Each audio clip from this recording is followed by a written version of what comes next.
പശ്ചിമഘട്ടത്തിന്റെ ഹൃദയത്തിലൂടെ ഒരു മൺസൂൺ യാത്ര അംബോളിയിലേക്ക്. പശ്ചിമഘട്ടത്തിന്റെ ഹരിതഭംഗിയെക്കുറിച്ചും അവിടുത്തെ ജൈവ വൈവിധ്യത്തെക്കുറിച്ചുമെല്ലാം വാക്കുകളിൽ വർണ്ണിച്ചു തീരില്ല. സഞ്ചാരികളുടെ സ്വർഗമെന്ന് വിശേഷിപ്പിക്കാവുന്ന ഒട്ടേറെ സ്ഥലങ്ങൾ ഈ പർവ്വതനിരകൾക്കിടയിലുണ്ട്. ഒരിക്കൽ സന്ദർശിച്ചാൽ വീണ്ടും വീണ്ടും പോകാൻ കൊതിപ്പിക്കുന്ന അത്തരമൊരു ഹിൽ സ്റ്റേഷനാണ് മഹാരാഷ്ട്രയിലെ സിന്ധുദുർഗ് ജില്ലയിലുള്ള അംബോളി. മൺസൂൺ ട്രെക്കിങ്ങിനായും നഗരത്തിരക്കുകളിൽ നിന്ന് മോചനം നേടിയുള്ള ഒരഭയത്തിനായും വർഷാവർഷം ആയിരക്കണക്കിന് സഞ്ചാരികളാണ് ഈ വനത്തിന്റെ മടിത്തട്ടിലേക്ക് പറന്നെത്തുന്നത്. വെള്ളച്ചാട്ടങ്ങളുടെ ഈ നാട്ടിലേക്ക് ഞങ്ങളും ഒരു മനോഹരമായ യാത്ര നടത്തി. ആഴ്ചയിൽ മാത്രം ഓടുന്ന പ്രത്യേക ട്രെയിൻ ഇൻഡോറിലേക്കാണ് ഞങ്ങളുടെ യാത്ര. കോഴിക്കോട് റെയിൽവേ സ്റ്റേഷനിൽ നിന്ന് വൈകുന്നേരം 4 മണിക്കാണ് ട്രെയിൻ പുറപ്പെടുന്നത്. തിരികെ കുറ്റിപ്പുറത്താണ് ഇറങ്ങേണ്ടിയിരുന്നത്. അതുകൊണ്ട് ഞങ്ങൾ കുറ്റിപ്പുറം റെയിൽവേ സ്റ്റേഷനിൽ കാർ പാർക്ക് ചെയ്ത് രാത്രി 1 മണി കഴിഞ്ഞ് 35 മിനിറ്റിനുള്ള ട്രെയിനിൽ കോഴിക്കോടെത്തി. അവിടെ ഞങ്ങളെ കാത്ത് ഞങ്ങളുടെ ടൂർ ഓപ്പറേറ്ററായ ഔട്ട്ഡോർ ഇന്റർനാഷണൽ ടൂർ പാക്കേജിന്റെ സാരഥി അദീബ് ഉണ്ടായിരുന്നു. അവിടെ അല്പനേരം വിശ്രമിച്ച ശേഷം ഞങ്ങൾ പുലർച്ചെ 4 മണി കഴിഞ്ഞ് 35 മിനിറ്റിന് ട്രെയിനിൽ കയറി. മക്കളായ ഇഷാരയും സമാനും ദിലുവും കുറച്ചു കാലത്തിന് ശേഷമുള്ള ഒരു യാത്രയുടെ ആവേശത്തിലായിരുന്നു. രാത്രി ഭക്ഷണം വീട്ടിൽ നിന്ന് തയ്യാറാക്കി കൊണ്ടുവന്നിരുന്നതിനാൽ ഞങ്ങൾക്കെല്ലാവർക്കും അത് നന്നായി ആസ്വദിക്കാൻ സാധിച്ചു. ഞങ്ങളുടെ പാക്കേജിൽ കൂടെ യാത്ര ചെയ്ത നാട്ടുകാരായ ഇരുമ്പിളിയം ഗ്രാമപഞ്ചായത്ത് പ്രസിഡന്റ് ഷഹനാസും അംഗങ്ങളായ ഷഫീദ ബേബി, സൈഫുന്നിസ, ആദനാട് ഗ്രാമപഞ്ചായത്തിലെ അംഗങ്ങളായ നാസർ, ജാസിർ, ഫവാസ്, ഹാഷിം എന്നിവരുമെല്ലാം ചേർന്ന് ഭക്ഷണം കഴിച്ചു. ഒരുമിച്ചുള്ള ആഹാരം യാത്രയ്ക്ക് കൂടുതൽ ഊഷ്മളത നൽകി. പിറ്റേന്ന് വെളുപ്പിന് 4 മണിയോടെ ഞങ്ങൾ മഹാരാഷ്ട്രയിലുള്ള കുഡാൽ റെയിൽവേ സ്റ്റേഷനിലെത്തി. ട്രെയിനിൽ നിന്ന് ഇറങ്ങിയപ്പോൾ തന്നെ നല്ല മഴ പെയ്യുന്നുണ്ടായിരുന്നു. അവിടെ പ്രാഥമിക കർമ്മങ്ങൾ പൂർത്തിയാക്കിയ ശേഷം തൊട്ടടുത്തുള്ള ഒരു പള്ളിയിൽ പോയി സുബഹി നമസ്കരിച്ചു. റെയിൽവേ സ്റ്റേഷനോട് ചേർന്നുള്ള കടയിൽ നിന്ന് ആവി പറക്കുന്ന ഒരു ചായ കുടിച്ച്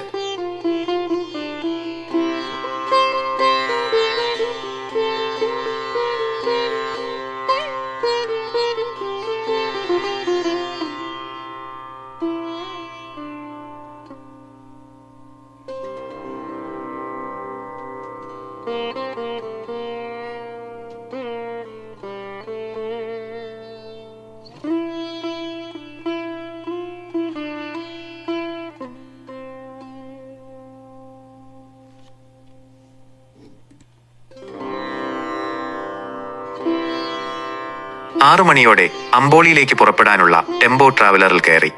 4ാമത്തെ ട്രാവലറിലാണ് ഞങ്ങൾക്ക് കയറേണ്ടിയിരുന്നത്. അംബോളി വെള്ളച്ചാട്ടത്തിലേക്ക് എത്താൻ ഏകദേശം 1 മണിക്കൂറോളം യാത്രാ ദൂരമുണ്ടായിരുന്നു. വാഹനം പുറപ്പെട്ടു. രാത്രിയാത്രയുടെ ക്ഷീണം എല്ലാവരെയും നന്നായി ബാധിച്ചിരുന്നു. മിക്കവാറും ആളുകളെല്ലാം ഉറക്കത്തിലേക്ക് വഴുതി വീണു. പോകുന്ന വഴിയിലെ മനോഹരമായ കാഴ്ചകൾ ക്യാമറയിൽ പകർത്താൻ ഞാൻ ഡ്രൈവറുടെ തൊട്ടടുത്ത സീറ്റിൽ തന്നെ ഇടം പിടിച്ചു. ഡ്രൈവർ ഇടയ്ക്കിടെ പാൻപരാക്ക് പോലെയുള്ള ഒരു പൊതിയിൽ നിന്ന് എന്തോ എടുത്ത് വായിലിടുന്നുണ്ടായിരുന്നു.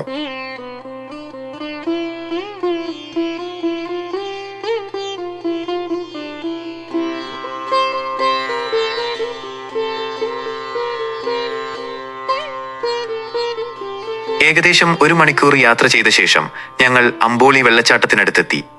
ഇന്ത്യയിൽ ഏറ്റവും കൂടുതൽ മഴ ലഭിക്കുന്ന പ്രദേശങ്ങളുടെ പട്ടികയിൽ മുൻനിരയിൽ വരുന്ന സ്ഥലങ്ങളിലൊന്നാണ് അംബോളി. അതുകൊണ്ട് തന്നെ മൺസൂൺ കാലത്ത് ഇവിടെ ട്രെക്കിംഗ് നടത്താനായി നിരവധി സഞ്ചാരികൾ എത്തിച്ചേരാറുണ്ട്. മഴക്കാലത്ത് നിറഞ്ഞു കവിഞ്ഞൊഴുകുന്ന വെള്ളച്ചാട്ടങ്ങളാണ് ഇവിടുത്തെ മറ്റൊരു പ്രധാന ആകർഷണം. ഇടയ്ക്കിടെ വീശുന്ന കാറ്റിൽ മൂടൽമഞ്ഞ് വഴിമാറിപ്പോകുമ്പോൾ ദൂരെയായി തെളിഞ്ഞുവരുന്ന താഴ്വരയുടെയും വിദൂര നഗരങ്ങളുടെയും കാഴ്ച സഞ്ചാരികളെ ഒരു സ്വപ്നലോകത്തേക്ക് കൂട്ടിക്കൊണ്ടുപോകും. സമയം രാവിലെ 8 മണിയാകാൻ 4 മിനിറ്റ്. വാഹനത്തിൽ നിന്നിറങ്ങിയപ്പോൾ തന്നെ ചാറ്റൽ മഴയുണ്ടായിരുന്നു. ഞങ്ങൾ എല്ലാവരും റെയിൻകോട്ട് ധരിച്ച് വാഹനത്തിൽ നിന്ന് പുറത്തിറങ്ങി. കുത്തനെയുള്ള പാറക്കെട്ടുകളിൽ നിന്ന് പാൽ പോലെ ഒഴുകിയെത്തുന്ന വെള്ളച്ചാട്ടത്തിലേക്ക് ഞങ്ങൾ സ്റ്റെപ്പുകൾ കയറി മുകളിലെത്തി. അവിടെ നിൽക്കാനോ കുളിക്കാനോ ഒരു നിയന്ത്രണവും ഉണ്ടായിരുന്നില്ല. വെള്ളച്ചാട്ടത്തിന്റെ അറ്റം വരെ ഞങ്ങൾ എല്ലാവരും കൈകോർത്ത് പതുക്കെ പാറക്കെട്ടുകൾക്കിടയിലൂടെ ചാടിക്കയറി. അതൊരു വല്ലാത്ത അനുഭവമായിരുന്നു. ഇഷാരയും സമാനും ദിലുവും ആ സാഹസികത തിമിർത്ത് ആസ്വദിച്ചു.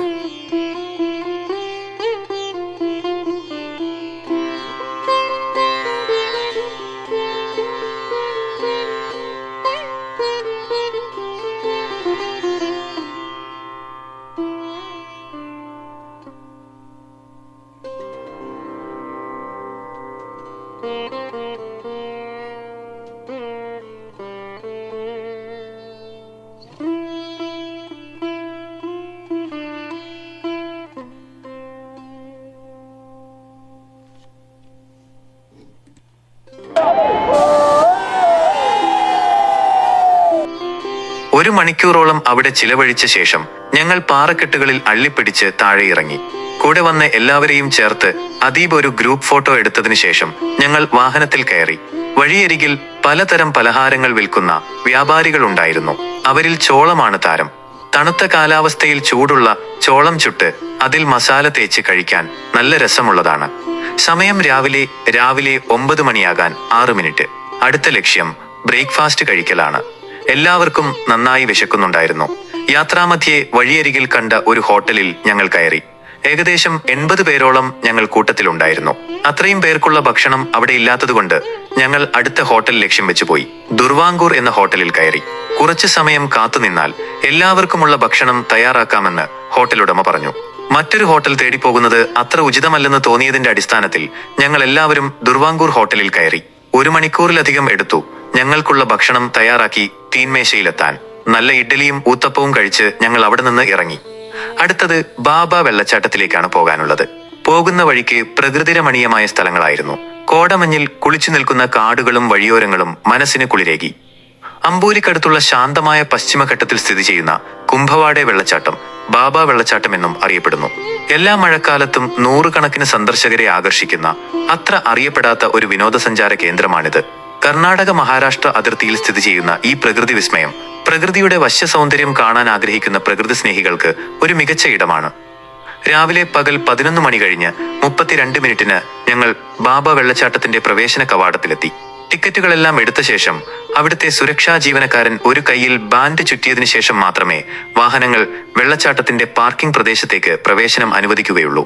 മഴ ആരംഭിക്കുന്നതോടെ വെള്ളച്ചാട്ടം ജീവൻ പ്രാപിക്കുന്നു. പശ്ചിമഘട്ടത്തിന്റെ പശ്ചാത്തലത്തിൽ വെള്ളം താഴേക്ക് പതിക്കുമ്പോൾ അതിമനോഹരമായ കാഴ്ചയാണ്. പച്ചപ്പരവതാനി വിരിച്ച ചുറ്റുമുള്ള പ്രദേശങ്ങൾ ശാന്തമായ ഒരു അന്തരീക്ഷം പ്രദാനം ചെയ്യുന്നു. നിരവധി ചെറുതും വലുതുമായ വെള്ളച്ചാട്ടങ്ങളുടെ ഒരു നിരയാണ് ബാബ വെള്ളച്ചാട്ടം. കുട്ടികളും മുതിർന്നവരും എല്ലാവരും വെള്ളച്ചാട്ടത്തിന്റെ താഴെ നിന്ന് സമൃദ്ധമായി കുളിച്ച് രസിക്കുന്നുണ്ടായിരുന്നു.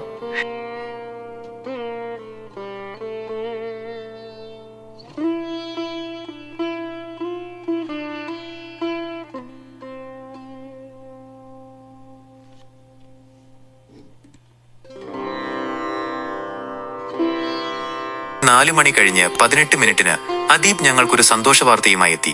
മനോഹരവും അത്ഭുതകരവുമായൊരു കാഴ്ച കാണാനാണ് നമ്മൾ പോകുന്നതെന്ന്. മഹാരാഷ്ട്രയിലെ സഹ്യാദ്രി കുന്നുകളിൽ സിന്ധുദുർഗ് ജില്ലയിൽ സ്ഥിതി ചെയ്യുന്ന മനോഹരമായ ഹിൽ സ്റ്റേഷനായ അമ്പോളിയിലേക്കായിരുന്നു ഞങ്ങളുടെ യാത്ര. ഇവിടുത്തെ പ്രധാന ആകർഷണങ്ങളിലൊന്നായ അമ്പോളി റിവേഴ്സ് വാട്ടർഫാൾ കാണുകയായിരുന്നു ലക്ഷ്യം. പേര് സൂചിപ്പിക്കുന്നത് പോലെ വെള്ളം താഴേക്കൊഴുകുന്നതിന് പകരം മുകളിലേക്കൊഴുകുന്ന ഒരു പ്രതിഭാസം ഇവിടെ കാണാൻ സാധിക്കും. അമ്പോളി റിവേഴ്സ് വാട്ടർഫാൾ പ്രകൃതിയുടെ മാന്ത്രികത. ഈ വെള്ളച്ചാട്ടത്തിന്റെ ഏറ്റവും വലിയ പ്രത്യേകത കനത്ത കാറ്റിന്റെ ശക്തി കാരണം വെള്ളം താഴോട്ട് പതിക്കാതെ മുകളിലേക്ക് വീശിയടിക്കുന്നതായി തോന്നുന്നു എന്നതാണ്. ഈ കാഴ്ച അതിശയകരമായിരുന്നു. അവിടെ എത്തിയവരെല്ലാം കയ്യിലുള്ള തൊപ്പിയും കുപ്പിയും വെള്ളച്ചാട്ടത്തിലേക്ക് വലിച്ചെറിഞ്ഞ് കാറ്റിന്റെ ശക്തി പരീക്ഷിച്ചു നോക്കുന്നുണ്ടായിരുന്നു. എന്നാൽ കാറ്റിന്റെ ശക്തി കൊണ്ട് അവയെല്ലാം തിരിച്ച് അവരുടെ കയ്യിൽ തന്നെ എത്തി. ഞാനും ഒരു പരീക്ഷണത്തിന് തുനിഞ്ഞു. എന്റെ കയ്യിലുള്ള റെയിൻകോട്ട് വെള്ളച്ചാട്ടത്തിലേക്ക് വലിച്ചെറിഞ്ഞു. നേരത്തെ സംഭവിച്ചത് തന്നെ സംഭവിച്ചു. റെയിൻകോട്ട് തിരിച്ച് എന്റെ കയ്യിൽ തന്നെ എത്തി. അമ്പോളിഘട്ടിലെ കാവൽഷത്ത് പോയിന്റിലാണ് ഈ പ്രതിഭാസം ഏറ്റവും വ്യക്തമായി കാണാൻ കഴിയുന്നത്. മഴക്കാലത്താണ് ഇത് ഏറ്റവും മനോഹരമായി കാണാൻ സാധിക്കുന്നത്, പ്രത്യേകിച്ച് ജൂൺ ജൂലൈ മാസങ്ങളിൽ കനത്ത മഴയും കാറ്റുമുള്ളപ്പോൾ. അമ്പോളി റിവേഴ്സ് വാട്ടർഫാൾ പ്രകൃതിയുടെ ഒരു വലിയ അത്ഭുതം തന്നെയാണ്. മഴക്കാലത്ത് ഇവിടം സന്ദർശിക്കുന്നത് ഒരു അവിസ്മരണീയമായ അനുഭവമായിരിക്കും. കാഴ്ചകൾ കണ്ടു തീർന്നപ്പോൾ ചൂടോടെ ചുട്ട ചോളവും വാങ്ങി ഞാനും സമാനും ഷംലയും വാഹനത്തിലേക്ക് നടന്നു. അടുത്തത് ഹിരണ്യകേശി ക്ഷേത്രം സന്ദർശിക്കാനായിരുന്നു യാത്ര. ഹിരണ്യകേശി നദി ഉത്ഭവിക്കുന്ന സ്ഥലമാണിത്. പാർവതി ദേവിക്ക് സമർപ്പിച്ചിരിക്കുന്ന ഹിരണ്യകേശി ക്ഷേത്രത്തിൽ ഒരു കുളമുണ്ട്. അത് നദിയിലെ വെള്ളം കൊണ്ട് നിറയും. ഭക്തരും നാട്ടുകാരും ദിവസവും ദേവിക്ക് പ്രാർത്ഥനകൾ അർപ്പിക്കാൻ ഇവിടെ എത്തുന്നു. ഹിരണ്യകേശി നദിയുടെ ഉത്ഭവസ്ഥാനമാണെന്ന് വിശ്വസിക്കപ്പെടുന്ന ഒരു ചെറിയ ഗുഹയും ഇവിടെയുണ്ട്. കൽപ്പാകിയ വഴികളിലൂടെ കുറച്ചുനേരം നടന്നാൽ ഹിരണ്യകേശി ക്ഷേത്രം കാണാൻ കഴിയും. പാദരക്ഷകൾ പുറത്തഴിച്ചു വെച്ചതിന് ശേഷം ഞങ്ങൾ അകത്തേക്ക് പ്രവേശിച്ചു. ക്ഷേത്രത്തിൽ നിന്നും ഉത്ഭവിച്ചു വരുന്ന നദി കുളത്തിൽ നിറഞ്ഞ് ഒഴുകി പുറത്തേക്ക് ഒഴുകുന്ന നദിയാണ് ഹിരണ്യകേശി നദി. ക്ഷേത്രത്തിൽ ചുറ്റിക്കറങ്ങിയതിനു ശേഷം ഞങ്ങൾ തിരിച്ചു നടന്നു. അപ്പോഴേക്കും സമയം വൈകുന്നേരം